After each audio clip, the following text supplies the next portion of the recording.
후에 살아난 걸 의미하는 말이 아닙니다. 그럼 그 사도신경인가 그거 보면 뭐 장사된 지 사흘 만에 다시 살아난 걸 내가 믿사오며 이렇게 하는데 그건 거짓말이에요. 죽은 지 사흘 만에 살아나시는 거예요. 죽은 지. 자, 그 다음 요한복음 20장 9절 저희는 성경에 그가 죽은 자 가운데서 다시 살아나리라 하신 말씀을 알지 못하였다. 예수님은 죽은 자 가운데서 살아난다 이 말은 아담 세계에 있는 사람들 중에 육신으로 오셨을 때는 아담 세계의 아담 표상으로 오셨지만 그 죽은 자 아담 세계에 있는 사람들 중에 맨 처음으로 살아나신 분이 예수님이다 이 말이에요.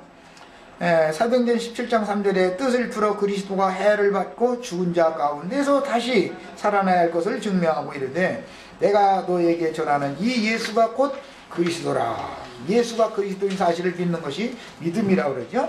자, 사도행전 26장 23절에 곧 그리스도가 고난을 받으실 것과 죽은 자 가운데에서 먼저 다시 살아. 여기는 이제 먼저라는 용어가 나왔는데 처음 익은 부활이 처음 익은 열매다 그 말이에요.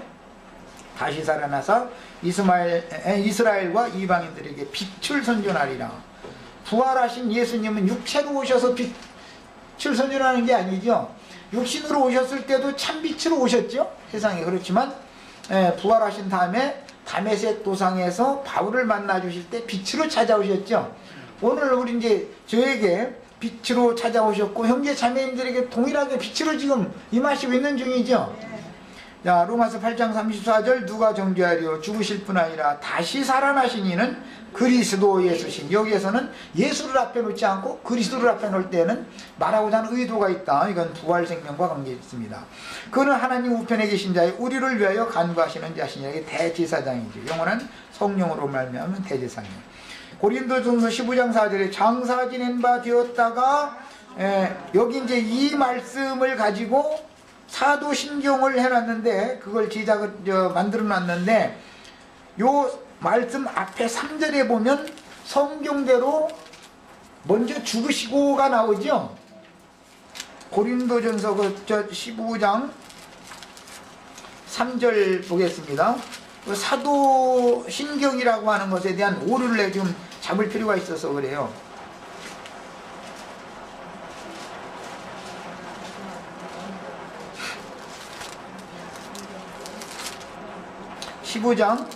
네. 자, 3절 봅니다.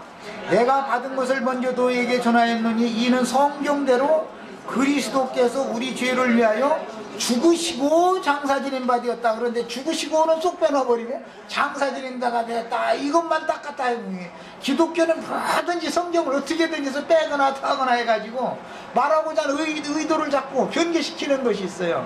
이게 사도신경? 그런 것은 믿으시면 안 되는 거예요. 그러니까 전부 다 오류가 너무 많아서 이거 지적해 드린 거예요.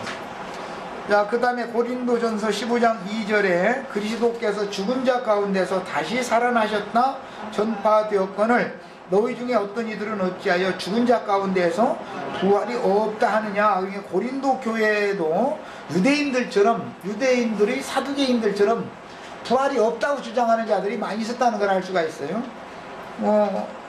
오준 씨가 그 얘기했지만 기독교계도 사실은 부활절은 지키지만 정말 당신 부활 믿냐고 그러면은 내가 그거 봤어 죽어봐야 알지 이러거든요. 대부분 사실 그게 안 믿는 거거든요. 그 다음에 고린도전서 15장 20절에 그러나 이제 그리스도께서 죽은 자 가운데에서 다시 살아 잠자는 자들의 첫 열매가 되셨다. 여기는 그 수식어가 죽은 자들의 첫 열매가 아니라 자는 자들의 첫 열매라고 그러셨어요. 이런 것은 자는 자와 죽은 자는 성경에 다르게 표현할 때가 있죠. 어떤 데는 육신의 몸이 죽은 것을 죽었다고 할 수도 있고 영적으로 죽은 것을 죽었다고 할 수도 있지만 영은 살아났는데 이 생을 떠난 성도들 보고는 잔다고 표현을 하지 죽었다고 표현을 하지 않잖아요. 이게 문맥에 따라 이런 걸 구분해서 잘 해석해서 읽으셔야 됩니다. 자, 이사야서 57장 15절부터 여기는 17절까지 찾아서 읽겠습니다. 이사야서 찾습니다. 굉장히 중요한 그 용어가 거기에 나옵니다. 이 말씀의 계시를 따라서 선지자들이 특히 에스겔 선지자가 37장에서 사망 골짜기에 누워있는 자들이 어떻게 살아나는가에 대해서 세밀하게 증거를 했고, 그 말씀을 예수님 요한복음 5장에서 인용해서 부활 생명에 관한 말씀을 증거하셨어요. 이사야 57장 15절부터 17절까지 읽겠습니다. 지존무상하며 영원히 거하며 거룩하다 이름하는 자가 이같이 말씀하시되, 내가 높고 거룩한 곳에 거하며 또한 통회하고 마음이 겸손한 자와 함께 거하나니. 여기 높고 거룩한 곳이 어디예요? 예수님의 양심이에요. 아주 정확하게 잘 대답했어요. 예수님의 양심이 가장 높고 거룩한 곳이죠. 그 다음에 또한 통회하고 마음이 겸손한 자와 함께 거하나니. 근데 예수 안에 거하시던 그 하나님 아버지는 그날에는 내가 살았고 너희도 살겠음이라 하신 그때에 이제 이 말씀이 이루어질 때,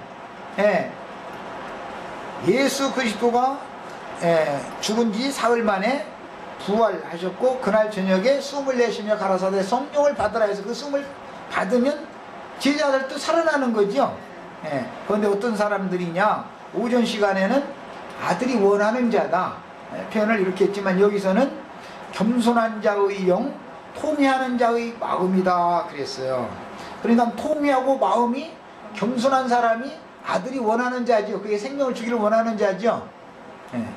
그럼 또 세상적으로 막 겸손하고 이런 건 말하는 게 아니에요. 세상적인 겸손은 다 하나의 표상일 뿐이지, 실제 영적인 겸손이라는 것은 내가 지금까지 배우고 인식하고 있던 그런 기독교계의 교리가 다르면, 그것이 잘못됐으면 과감하게 탁 버리고 진리의 말씀대로 딱 돌아서는 사람이 겸손한 사람이에요. 이 사람이 통회하는 것이고, 하나님 신을 바꾸는 얘기니까 지금. 그 다음에 이는 겸손한 자의 영을 소송케 하며, 여기 소송이라는 용어가 나왔는데, 이 소송이라는 용어가 영생, 생명, 다른 데서는 흐르다 또는 흐르는 물 등등 문맥에 따라서 번역을 달리하지만, 이것은 영이 깨어난다라는 뜻이에요. 자던 자가 깨어난다라는 개념이 부활이단 말이에요. 소송된다. 이것은 문자대로 하자면 죽은 자가 살아난다 말이에요. 그 다음에 통회하는 자의 마음을 소송케 한다. 그래서는 마음이 소송된다 그랬지만, 저 아래 내려가면 영과 혼을 지적하고 있어요. 자, 내가 영원히는 다투지 아니하며, 영원히 다투지 않는다라는 말은 버려두지 않는다 그 말이죠. 영과 혼을, 영과 마음을 버리고 떠나가지고 다시 사람과 함께 하지 않겠다 그랬는데, 거기서는 그 말은 다투어주지 않는다 그 말이에요. 원래가 거기서 인용하는 말이에요. 창세기 6장에서 하나님의 신이 사람 육체가 되어진 인간을 버리고 떠나시면서 내가 다시는 사람과 함께 하지 아니하리라 번역을 그렇게 해놨는데, 그 말은 인간과는 다투지 않겠다 그런 말이에요. 인간과 다투지 않는다라는 말은 사람을 버렸다 그 말이죠. 그런 개념이에요. 그런데 영원히 다투지 않냐며 내가 장부인은 노하지 않는다, 이 말은 이제 마음을 돌려서 인간에게 찾아와서 다퉈주겠다라는 말이겠죠. 이 말은 다시 말하자면 영혼을 소송시켜주러 오신다 그 말이에요. 자, 그 다음에 내가 영원히 다투지 아니하며 내가 장부인은 노하지 아니할 것은 나의 지은 영과 그 영과 혼이 내 앞에서 곤비할까 하니라. 하나님의 뜻은 영혼을 완전히 버리는 것이 목적이 아니다. 때가 차면 구원하러 오시는 것이 하나님의 뜻이다. 자, 여기까지 기도하고 마치겠습니다.